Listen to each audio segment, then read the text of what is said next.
Gracias por continuar con Echados Viendo Tele. A continuación vamos al segmento de Parque Temático, donde hablamos de un tema en específico en el mundo del cine o la televisión con una invitada especial. Y hoy voy a hablar de una película de esas que se vuelven ya clásicas en el romance, digamos, renacentista. Y esto es Orgullo y Prejuicio, una película que salió en el año 2005. Para hablar de esto, estoy con Rebeca Isayana, creadora de contenido y sobre todo de contenido sobre cine. Así que, primero que nada, bienvenida, Rebeca. Hola, muchísimas gracias por la invitación. Vamos a hablar de esta película, vos me la propusiste. Es una película que obviamente se basa en un libro y que ha tenido muchas adaptaciones, teatro, series de televisión, si no me equivoco, y una película que ha resonado mucho, ¿no? Con Keira Knightley, con Matthew Macfadyen. Primero que nada, ¿por qué quisiste hablar de Orgullo y Prejuicio? Bueno, para ser honesta, esta es una de mis películas favoritas. Ya ni siquiera recuerdo cuántas veces la he visto. Bien, okay. Es una película muy especial para mí. La he visto por muchos años ya, entonces siento que era un tema que me gustaría tocar. Aparte, siento que el género drama, romance, a veces no es como muy conversado o a algunas personas incluso no les gusta mucho. Le huyen un poco. Sí. Creen que es muy saturado de dulce, digamos. Exacto, que es como muy superficial, igual algunas veces como que solo te vende este drama amoroso, pero siento que esta historia es un poquito diferente. Una historia, bueno, basada también en los años, el 1800 creo que está, ¿verdad? O Sí, si no, creo que en 1800. Una familia que no es mega adinerada, pero como es una historia muy común en este tipo de novelas, es que quieren casar a las hijas con alguien de mejor posición económica para asegurarles un futuro, ¿verdad? Pero en general, contame de qué va Orgullo y Prejuicio. Bueno, la película va justamente de eso, es una familia compuesta mayormente por mujeres, todas son hermanas, los hijos de los padres son hermanas todas, y todas están en la sociedad de buscando casamiento, todas salieron al mismo tiempo. Entiendo yo que en ese entonces se acostumbraba que iban saliendo por orden de edad, la mayor, luego que se casaba la mayor iba a la que le seguía.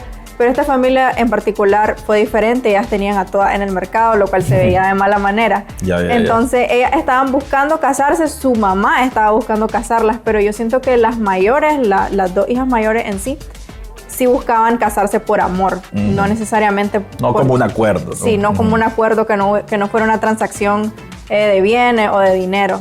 Entonces creo que eso es lo que la hace especial y le da el giro al romance, pues que ellas buscan encontrar a alguien que realmente amen y que la amen a ella también. Y creo que el que es más, digamos, apropiado o más romantizado esa idea de que sus hijas se casen con alguien que quieren de verdad es el papá, ¿verdad? Aquí interpretado por Donald Sutherland, mientras que la mamá, digamos que es más adecuada a que sí consigan a alguien por escalar en posición social, ¿no? Ella es más preocupada por, digamos que por el futuro de su hija, no, por el futuro económico de su hija. Sí. Mientras que el papá como que es más dado a que sí encuentren el amor. Ahí vamos a encontrar a nuestra protagonista, interpretada por una joven Keira Knightley, que cuando conoce al interés amoroso, bueno, que al inicio no es interés amoroso, se da como una, ¿cómo le vamos a llamar? Como un encontronazo, ¿no? Con lo que va a ser el pretendiente. Comentame un poco de esa parte, ¿cómo es el romance de estos dos, al inicio por lo menos? Ok.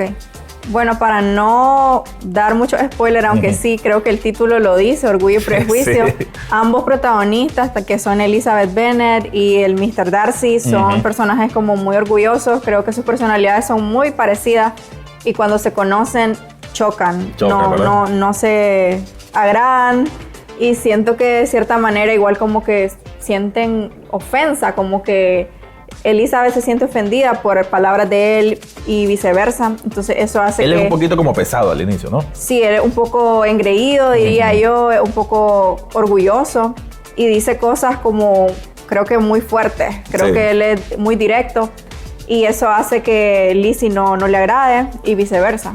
Él es un...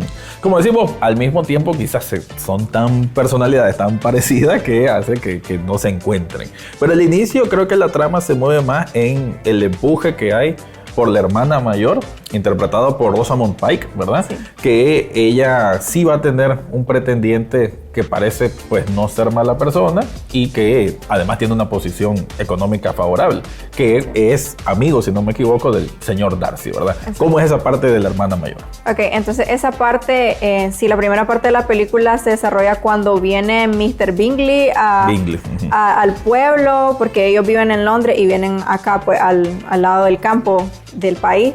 Y todo el mundo está como, todas las mujeres están emocionadas porque es un hombre muy rico y dicen que es muy apuesto, algo que es muy raro. Elizabeth dice en una frase que no importara si tuviera verrugas, pero que fuera rico. Pero entonces se conocen en un baile, hay un baile y ahí conocen a Mr. Bingley y hay una conexión entre el personaje de la hermana mayor, que es interpretada por Rosamund Pike, ella es Jane, y Mr. Bingley, hay una conexión, bailan varias veces, sostienen conversación. Que era como el cortejo común de la época, ¿no? Sí. O sea, como el espacio para el cortejo al final. Claro, la mamá estaba muy emocionada porque dice, bailaron mucho, como 5 bailes juntos, ella estaba muy emocionada porque eso significaba que él estaba interesado en ella. Entonces, en ese acercamiento de Mr. Bingley y Jane fue que Mr. Darcy se conoce igual con Elizabeth. Y ahí es donde se da ese choque de personalidades, digamos, ¿no? El señor Darcy, una persona que al inicio lo vemos como tosco, como engreído, como de pocas pulgas, incluso le podemos decir, ¿no? Como muy serio incluso en su semblante, muy elegante, pero al mismo tiempo como muy serio en su semblante. Y el personaje que interpreta Keira Knightley es como quizás más suelto, más rebelde quizás, ¿verdad? Entonces, al inicio como que pareciera que le genera una incomodidad. Yo sé que no vamos a decir mucho spoiler, pero bueno, es una obra ya de hace muchos años también, ¿verdad? Solo tal vez como dato general, ¿cómo es que se va suavizando esa relación? ¿Cómo va cambiando la visión del uno del otro a medida que avanza la película? Bueno, yo siento que a medida que siguen como estando en interacción, se van dando cuenta de que la primera impresión que tuvieron del otro no era totalmente verdad, y que debajo de que sí hay una capa en su personalidad que puede ser orgullosa y que puede estar muy a la defensiva, igual hay una parte de ellos pues que tiene como ternura, sensatez. Una de las cosas que le chocaba mucho era la familia de Elizabeth, porque en realidad pues eran como un poco, como diríamos nosotros, como metidos, que eran muy alegres, y eso le incomodaba porque él era un hombre muy serio. Pero siento que él veía que ella se parecía un poco más a él que a la familia propia de ella, porque ella sí era más seria, como que defendía sus ideas, y sí había como una separación de personalidad de su familia. Yo siento que él fue descubriendo de que en realidad ella no era la primera impresión que tuvo. Me parece que también algo que ya como obra y como película, hay una especie de crítica a ese mercado de valor llamado un casamiento, ¿no? Hay una crítica a toda esta parte, a lo que exigía, digamos, la sociedad británica de la época. Creo que hay como una especie de señalamiento, pero también un realce a la voz de las mujeres, que sobre todo para la época eran muy dejadas de lado, ¿no? Esta es una película que sobre todo es ella la protagonista, más que él, ¿verdad? Entonces, y su hermana.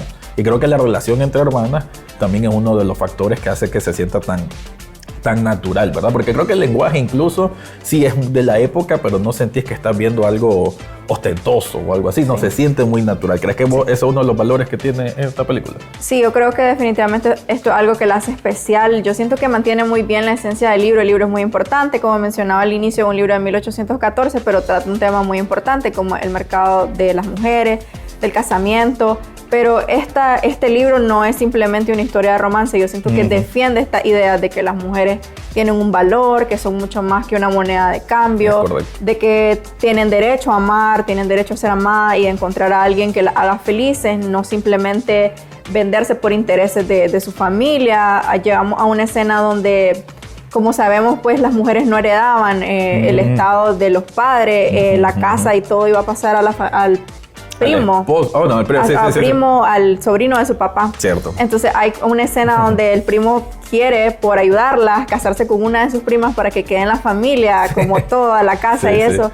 Y ellas se defienden en el sentido de que, ok, tal vez necesitamos un lugar donde vivir porque no estamos casadas, pero no lo vamos a hacer porque no te amamos, no te conocemos. Entonces, hasta que una de ellas accede, si no me equivoco, ¿no? No, él lo propone, pero lo rechazan. Creo que es eso, ¿no? Lo importante, de que es una película que donde va a tener su mayor eco es en las voces, las opiniones los puntos de vista de las mujeres, sobre todo de mujeres jóvenes en este caso. Y el personaje, la protagonista, que también la noto como alguien que es muy de querer sostener el balance en su familia, ¿no? Que también le importa mucho eso, se preocupa por su hermana mayor. Hay una hermana pequeña que digamos que es más hiperactiva, ¿no? Y quizá un poquito más interesada también, o que le gusta un poco la vida fácil, pero ella como que va a tratar de aconsejar, para sin ser la hermana mayor, pero que ella como que trata de hacer un balance. Me parece que por ahí va el centro de Orgullo y Prejuicio. Pero bueno, ya hablando tal vez de términos más técnico o cómo se ve la película, creemos que ya estamos hablando de 20 años, más de 20 años desde que salió. Creemos que todavía se mantiene o de pronto ahí se mira como película viejita. No, de hecho justo ayer yo estaba como viendo de nuevo la película, y en cuanto a la fotografía, los colores creo que son muy bonitos, y yo vi, obviamente la mayoría del cine y la televisión que consumimos ahora está grabado en digital. Cierto. Entonces ayer veía la imagen y yo decía, wow, se nota que esto fue grabado en filme. Sí. Se nota que fue en filme, la fotografía se ve diferente, ese granuladito que ya no apreciamos a veces. No, ya el color Netflix viene a arruinar todo últimamente. Entonces sí, siento que trasciende. Creo que muchos elementos la hacen una obra destacable. El año pasado fue el 20 aniversario, la pusieron en cine, yo la fui a ver. Ok. Entonces sí, va a tener 21 años y creo que ¿cómo es la experiencia de, reconectar con la película en el cine? Sentimos que se siente esa obra, porque me parece que además, y es lo que siempre me respeto mucho de las películas, cuando se siente la escala. Aquí creo que llegan a momentos donde hay estos grandes, no sé si llamarle castillos, pero bueno, edificaciones bien grandes y que se nota que existen, pues que no es un CGI, que no es un paisaje, sino que existe. Todo eso se siente, imagino, más palpable en la pantalla grande. Sí, la verdad es que tiene paisajes bellísimos. Ayer yo lo volví a analizar y digo, ¿dónde habrán grabado? Tiene paisajes bellísimos, de valle, como de abismo, y en cuanto a las locaciones también, esta estructura con arquitectura bellísima. Yo decía, wow. Y con detalle, con que detalle, se nota el detalle de los platos, imagino, de las copas que aparecen. Y ni decir el vestuario, ¿cómo sentís la parte de esa del vestuario? Yo siento que se retrata muy bien. Como mencionaba, ella, su familia no eran totalmente pobres, pero no eran una familia súper adinerada. Siento que estaban como en el medio, que se mantenían. Y en la vestimenta se refleja eso. Ellas, sus vestidos usualmente estaban como más modestos, incluso un poquito arrugados. Creo que el vestuario lo hizo muy bien en ese sentido, y vemos un ejemplo. Mr. Bingley tiene una hermana que también viene siendo como el papel de la villana de la película, porque no quiere que se case con Jane. Sí. Y ella, pues sus vestidos son muy finos, como con colores que destacan mucho. Entonces siento que lo hicieron muy bien. Igual para la época creo que se adaptó bastante. No, que de hecho importante eso que decís del color, porque me parece que eso era el estatus. Sí. Obviamente para la época los tintes de eso era más complicado, los colores más llamativos, y las personas de menos capacidad eran colores más opacos. Correcto. Creo que la película demuestra de alguna manera eso, ¿no? Y sí, no hemos dicho, en realidad la película no crean que es tanto A, B, C. Me parece que sí pasan varias cosas, ¿no? Un enredo, después aparece el personaje de Judi Dench, que va a tener bastante influencia con algunas acciones. Los encuentros esporádicos entre el señor Darcy y se me escapa el nombre. ¿Cómo es el nombre de la protagonista? Ella es Keira Knightley. Keira Knightley, pero el personaje. Elizabeth. Me parece que esos encuentros entre Elizabeth y Mr. Darcy, pues como que se va sembrando bien en la película. No es como que desde el inicio el gran amor y el beso de telenovela. No, como que se va cosechando bastante bien, y que cada uno va pasando por sus propios procesos internos, ¿no? Sí. Que en un momento, hasta lo cual es común en este tipo de películas, hasta parece que no van a terminar juntos porque pasa una situación, pero triunfa la fuerza del amor, a decir un poco, pero sin los clichés, ¿verdad? Claro, yo la comparo un poquito ahora que son muy famosos los K-dramas.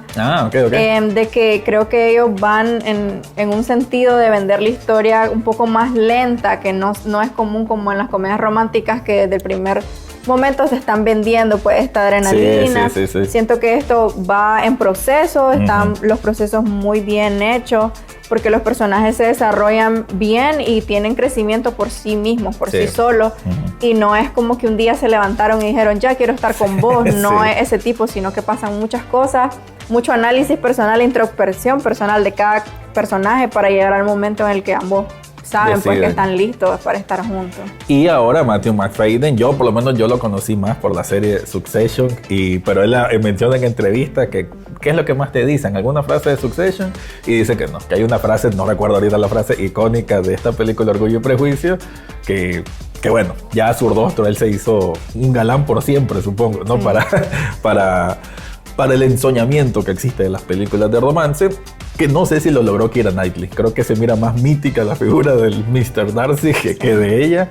Pero bueno, una película que, imagínate, ya más de 20 años se mantiene vigente. Y para ir cerrando, Rebeca, si alguien tal vez la vio en su momento, 2005 ya pasó hace bastante tiempo, quizás no la ha vuelto a ver o nunca la ha visto, sabe que existe, recuerda el libro, tal vez en el colegio lo tuvo que leer o algo así, porque por Orgullo y Prejuicio es de esos libros muy conocidos, ¿no? ¿Por qué le debería dar una oportunidad? Yo siento que esta es una película que vale la pena porque aborda temas muy sensibles, va más allá del romance y del amor. Claro que cuando yo me siento triste algún día y quiero ver algo que me emocione, pongo Orgullo y Prejuicio, pero no es una película vacía, sino que tiene significado, tiene crítica. Creo que la voz de las mujeres está muy presente en esta película y siento que justamente esa es la razón por la que deberíamos darle una oportunidad, porque nos hace reflexionar y nos hace emocionarnos. Que es lo más importante, lo que el cine tiene que movernos y cuando llega de verdad, pues nos mueve muchísimo más por dentro. Bueno, muchas gracias, Rebeca, por haber estado en este espacio. Con eso vamos a una pausa comercial y continuamos con más de Echados Viendo Tele.